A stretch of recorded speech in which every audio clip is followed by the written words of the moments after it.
Welcome back to the broadcast. Our next guest is about to do something unprecedented. He's about to attempt to break the speed record of traveling to the North Pole. Welcome via satellite, Erik Larson. Good morning. Good morning. Thanks for having me. Absolutely. All right. Tell me, what is this all about? I'm curious. Well, our adventure called Last North is an attempt, as you said, to break this speed record to the geographic North Pole, but it's really an expedition that's telling a story of one of the most amazing and harsh environments on the planet, Wow. the Arctic Ocean. That's crazy. Now, the record is 49 days. Is that correct?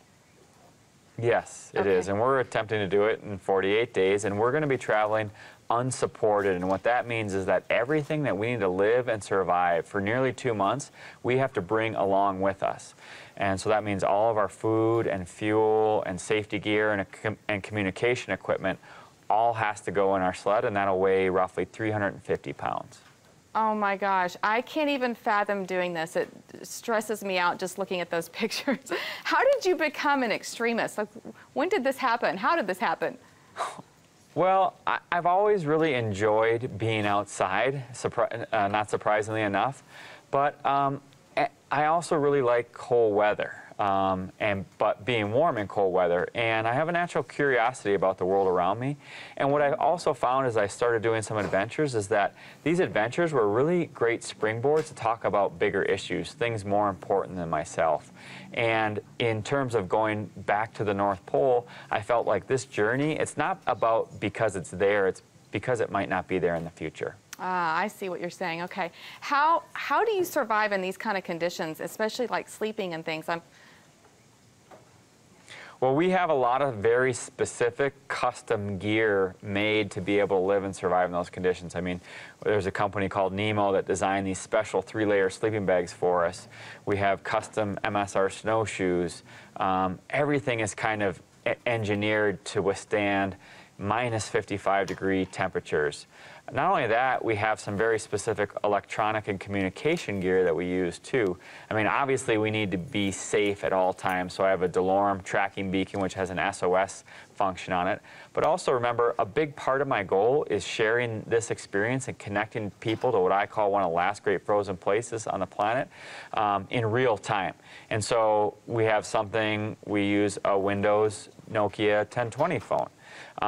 And, you know, not only is it just an awesome smartphone, but for us, because we're traveling unsupported, we need things to fulfill multiple functions. And so the Windows Phone, not only do we have all the functionality of a smartphone, but we also have a 41-megapixel camera that we're able to take some really amazing pictures with and bring those back to everybody who's not so cold. Wow, that's crazy. So I know this is going to be like over 500 miles. What do you expect to encounter during these 500 miles?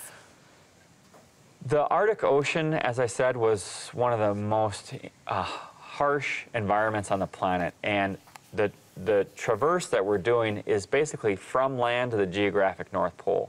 That's only on ice that's floating on water, and that ice is moving constantly. It's broken up into sheets. It's like a puzzle piece that's been kind of rafted together, and so at times we have to snowshoe through really rough ice, other times we're skiing, and still other times we actually put on dry suits and swim through open sections of water, cracks in the ice. Wow, that's crazy. My mind is boggled. How can people follow you? Are you going to do something like live so people can keep in touch? Yeah, we'll be having, well, as I said before, we have the stunning images from our Windows Phone that are basically uploaded to my website, ericlarsonexplorer.com, every day. Blog posts, podcasts, and all that will be pushed out to social media as well. Wow, that's awesome. Well, we wish you all the best. Lots of prayers for you, Erik. Thank you very much. You can follow Erik's journey by going to his webpage. Get there by going to thebroadcasttv.com and then click on today's links. And from chilly temps to warm and gooey centers, we're in the Sub-Zero Wolf Bentwood kitchen for some sweet Nestle treats when we come back.